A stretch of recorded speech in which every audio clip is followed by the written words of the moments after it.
Hi guys, it is Wednesdays with Whitney and I am here with Antoinette Stevens, local comedian, and today we are going to talk about what it means to get uncomfortable.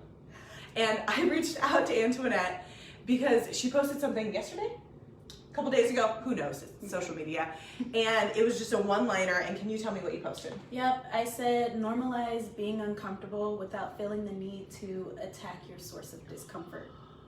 And that resonated with me so much. It's been something that's been coming up. We've been seeing it all over social. It's been coming up inside of me, and I was like, hey, we should chat about this in public. So, Antoinette, tell us a little bit about yourself, what you do in Des Moines. Tell us a little bit about being a comedian, and then we're going to get into being uncomfortable. Yeah, I moved to Des Moines 5 years ago now in January 2015, and started comedy like in February, a couple months ago, after taking a class at Teehees.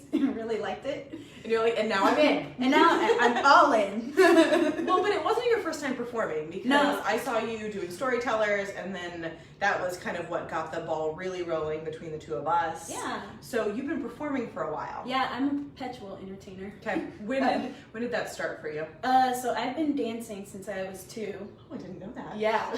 Awesome. And then I moved here and did the Barnstormers for 2 years.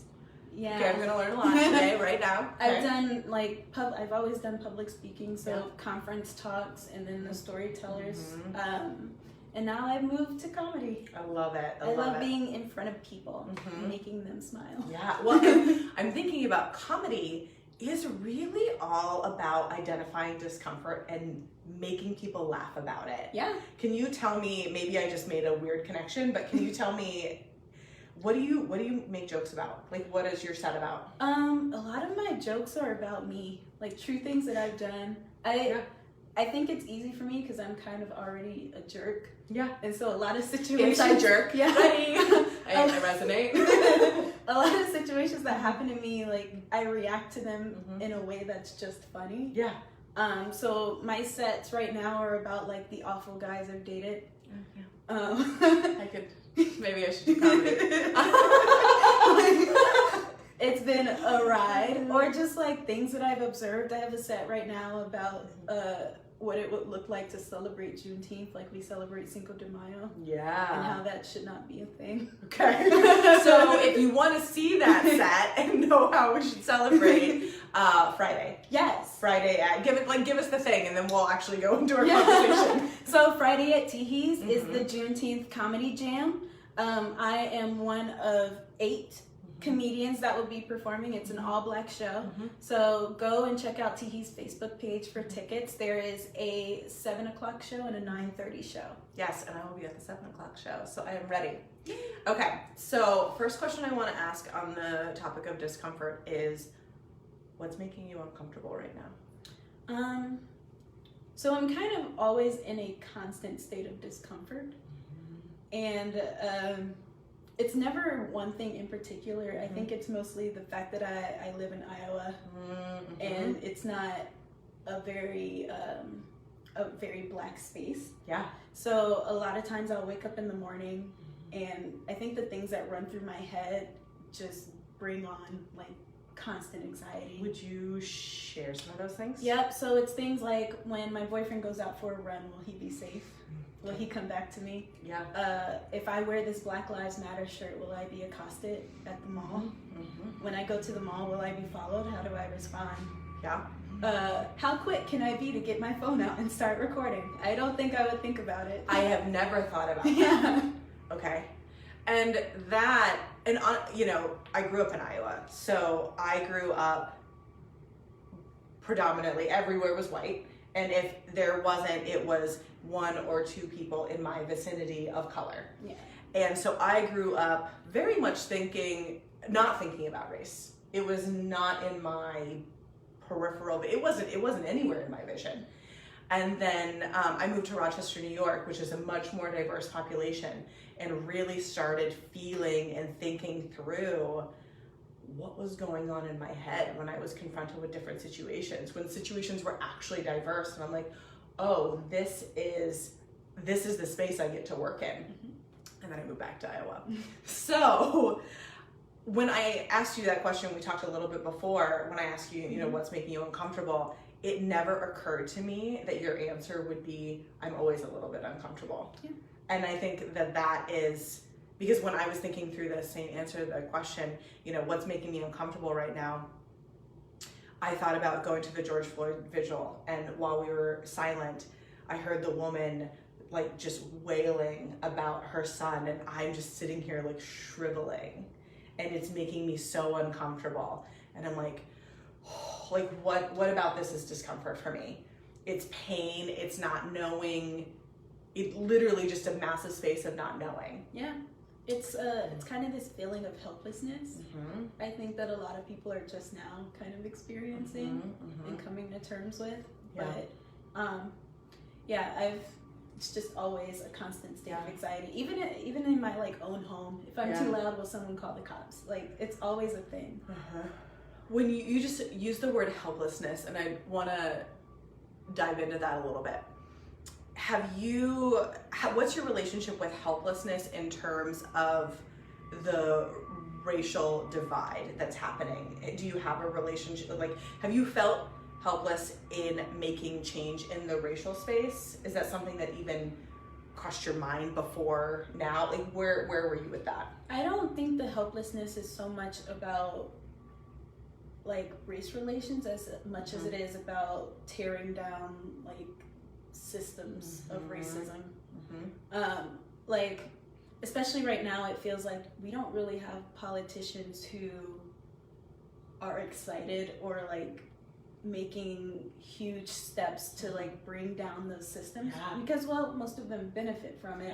And I'm of the mind that racism is the combination of prejudice and power. And so to solve racism, you need policy. And examination of systems through that policy. Yeah.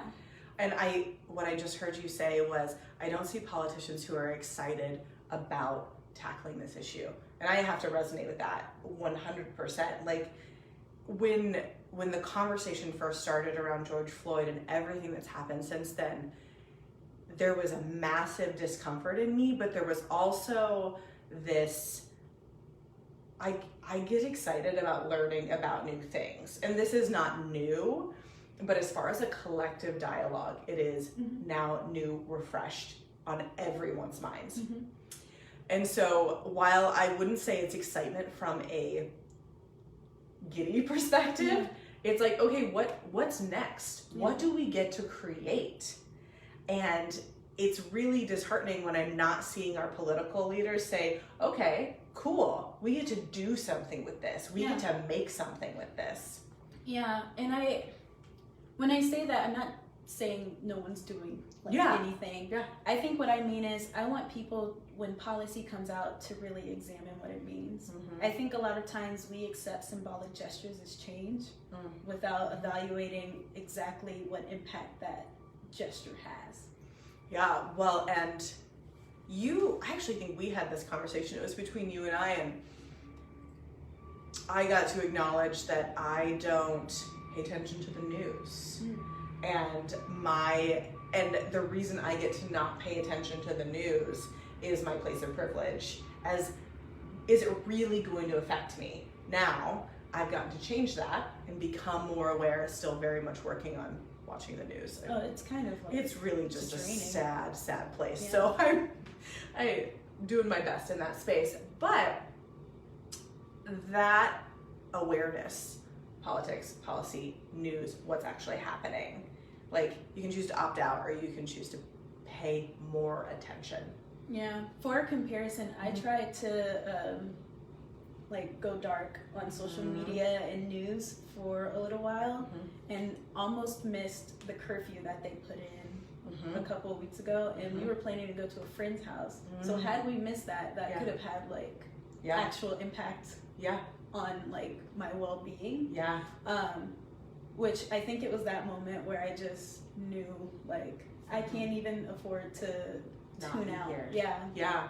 And I was at the night that was the George Floyd rally, so I was around a lot of people. We were all having that conversation, but honestly my thought was, okay, if I'm out past 9 and I'm driving from one distance to the other, what's going to happen if I get pulled over?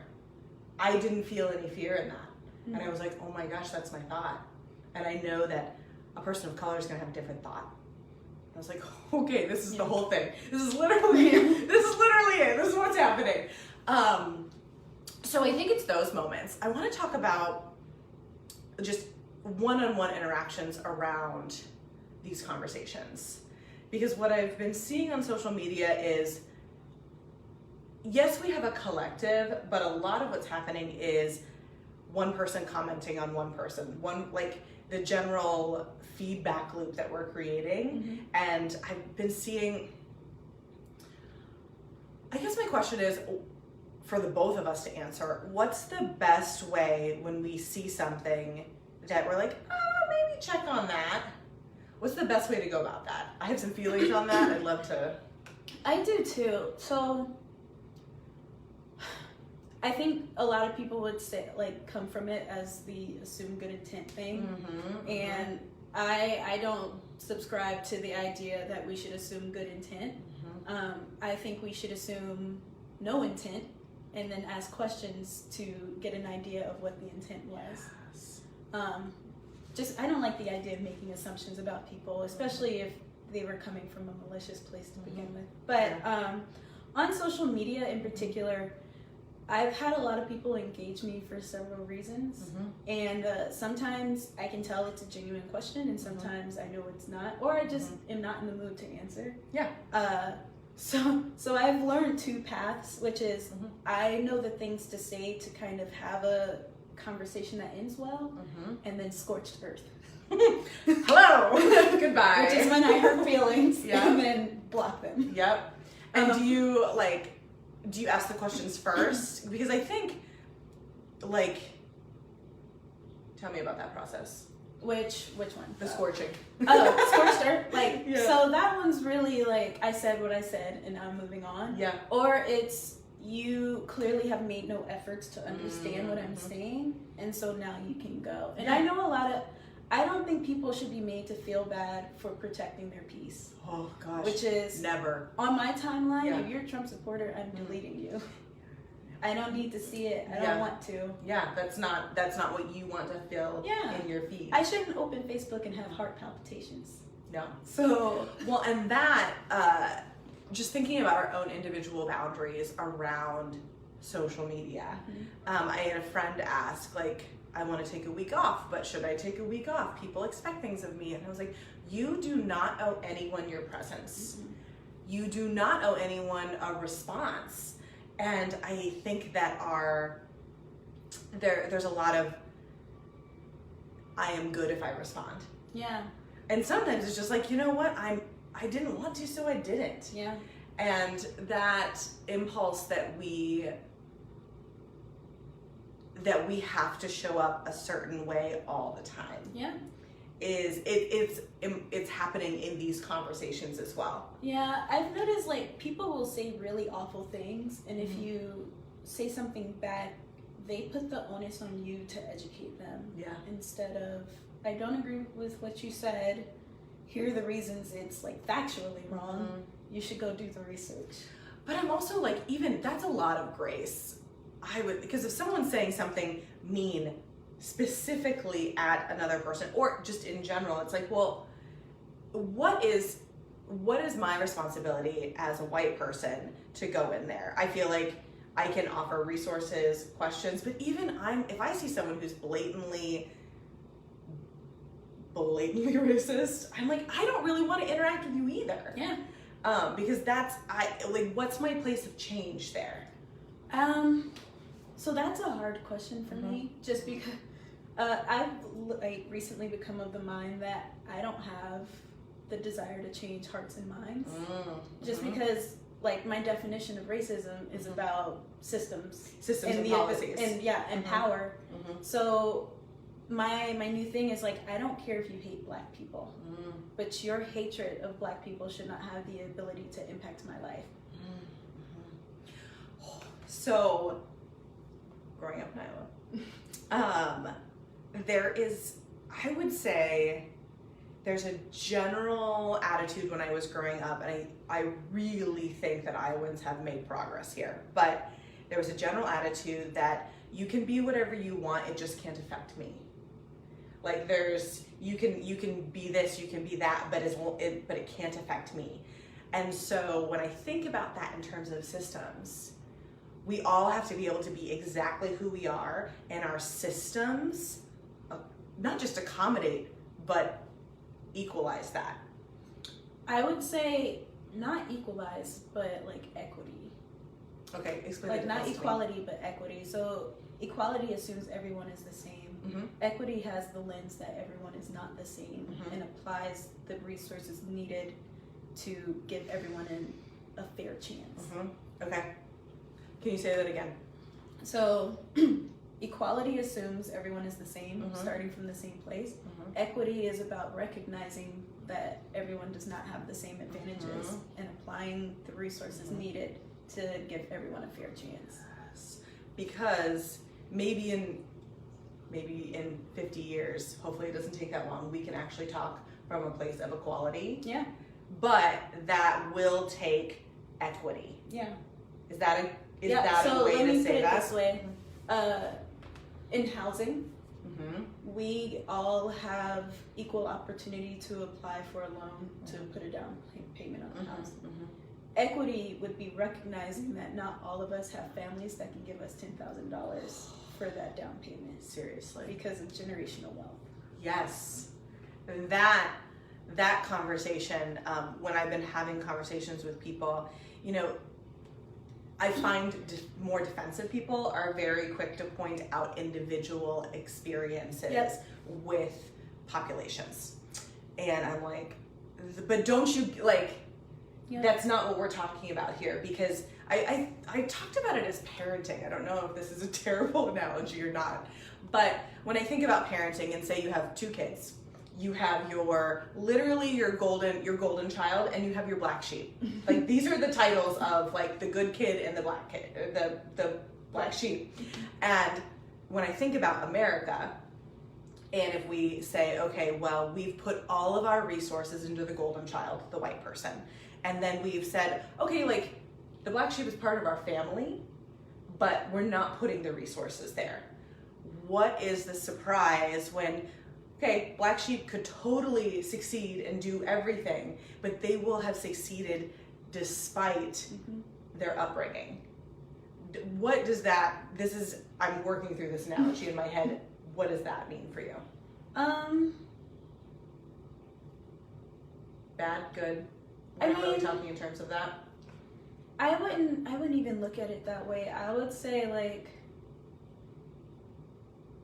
if that's the analogy you're using, it's more like there was one child and then like an adopted child. Ooh, that they like purposely it's like Cinderella almost. Okay, like, so we're not even talking neglected. about like golden child and black sheep. We're talking about golden child and like... It's more like golden child and the child they stole.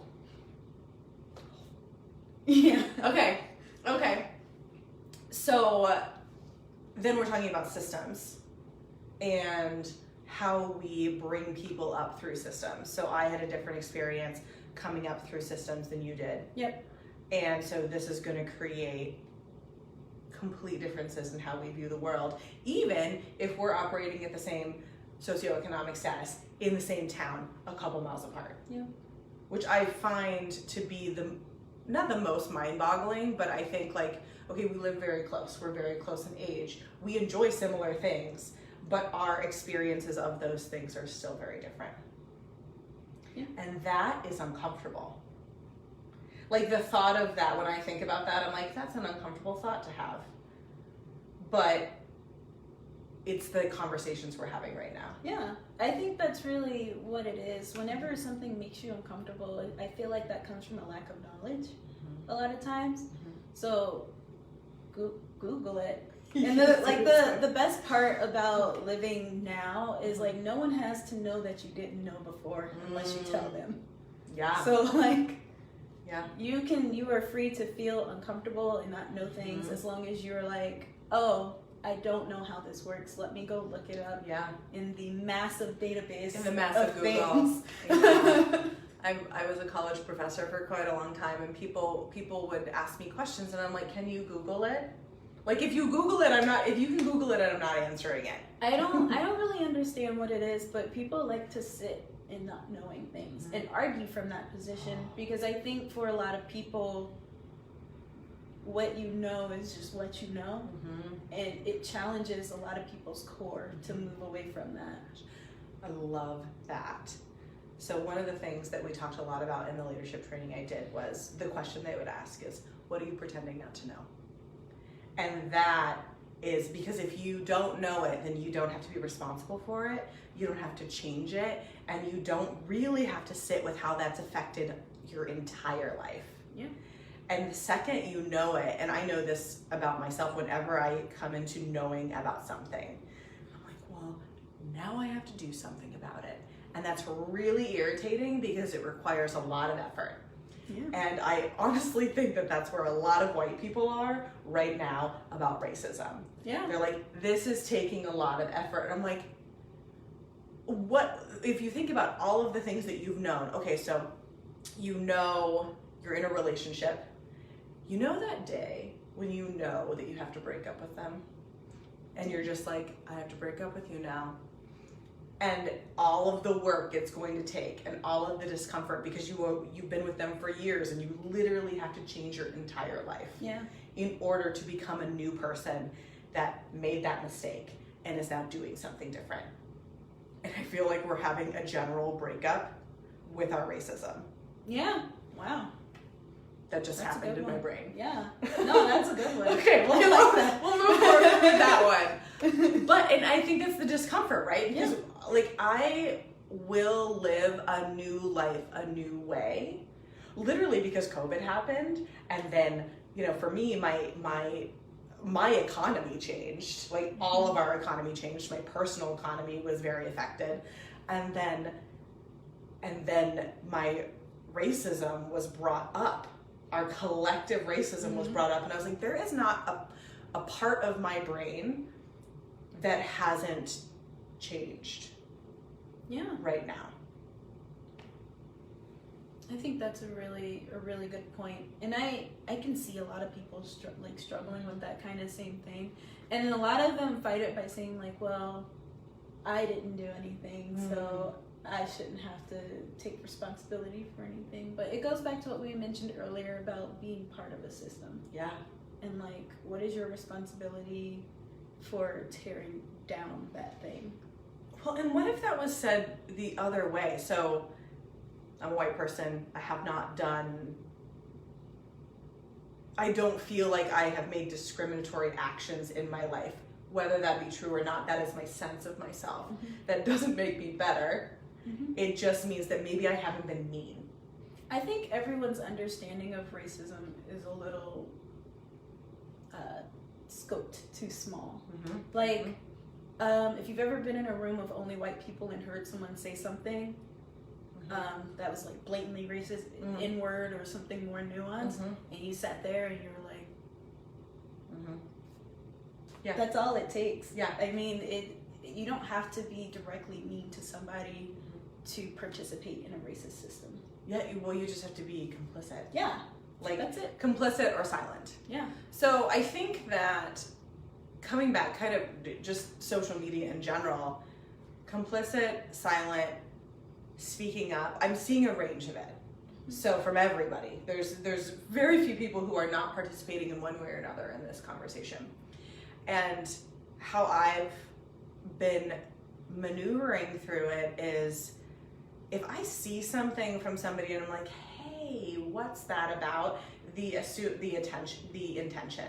Assume no intent, asking questions. I've seen some people just like calling people out without questions, without really, I'm like, did you have a conversation with this person first? Or was your first step to post on Facebook and create shame? Because for me, anytime shame is the go-to, I'm like, what's happening inside? All they're gonna do is hide it. Like, it doesn't solve any. And once again, if you're looking to solve the problem of the heart, if you shame them, all they're gonna do is hide it. So to wrap us up, because I'm pretty sure we could talk for hours. Right now, what are you working on? What do you mean? Like, just what are you working through? What is the space you find yourself in most often in these conversations? And then I'll stop there for a second. I think personally I'm working through giving myself permission to like grieve almost. Like I think I put a lot of pressure on myself to get things done and be productive at work and do all that kind of stuff. But right now I think I'm giving myself permission to fall apart. Just because, and there's like this stereotype about Black women always being like having to be strong, being the people who lead and like get things done. It's a very comforting stereotype. Yeah, but for people who don't have to live it. Right, and the whole Black girl magic thing, but it's so dangerous because people think that means that nothing gets to me. And so I think I need to give myself more permission to just fall apart and like sit in that for a little while, and then when I'm done, pull it together and go do what needs to be done. Yeah. What I have that feeling for like, I love to protect my fall apart space. Yeah. And when I don't know the answer to something, I am very protective of that, which is why this conversation, our conversation, but just the general conversation of race has been like, I have sat with it for a long time because the not knowing is hard, but that's no excuse not to continue. Right. So I think the falling apart, the grieving, giving your space to grieve, and then let's end with like what's bringing you a ridiculous amount of joy right now. I think my comedy is bringing me a lot of joy. I'm very happy to be doing that, and it was like, when I started back going to open mics, I'm still very anxious about COVID. Like, I'll wear a mask. But I think I had to make a decision that, like, this thing is bringing me more joy and making me feel more balanced than if I were staying home, like, in fear. Yeah. And in fear, there's just so many levels. Yeah, there's so much to be There's so many levels of fear right now. And discomfort. Yeah. And joy, like when you were like, I have a comedy show on Friday, I'm like, yeah, oh my gosh, if we could just collectively laugh together. Yeah. What a cathartic release. Like, I think it's one of the things we need most right now is how do we laugh? How do we laugh and still remain conscious and aware of what's happening? You know, I had a similar question that I asked another comedian, and it was, how do you write jokes about things that hurt you and make you sad? Answer? So his advice was you write it down, and then when you're not sad anymore, you come back and look at it, even if the hurt is still there. Absolutely. And you figure out an angle from there. I haven't gotten good at that. I don't have any jokes about, like, the little girl who told me her mom told her not to talk to Black people. And I tried, but I can't write it. Yeah. I can't find a You way can't to write make it that yet. funny. Yeah, I'm not there yet. Yeah. And that happened years ago, but I haven't figured out how to make that something I can laugh about yet. Yeah. But the fact that you're thinking about it, you're processing it, and maybe someday that becomes something that you can have distance from. Yeah. But you're under no obligation to ever have distance from that. Like, that might always be the joke you can't write. Yeah. And I think, and when I think about that, there will always be stories that I don't tell. Yeah. Because there's just, I might never do enough work. I might never really, and it's not about the fact that we aren't doing the work. It's just like, some things don't heal. Some things don't need to be for the consumption of others. We should end on that. Some things don't need to be for the consumption of others. Thank you for this conversation. Thank you. This has been amazing. And we'll, I'm sure, jump in the comments and do things like that. But Antoinette, you were amazing. And I'll be seeing you 7 o'clock and 9 o'clock Teehees for some comedy on Juneteenth. Yay! Hey, bye guys.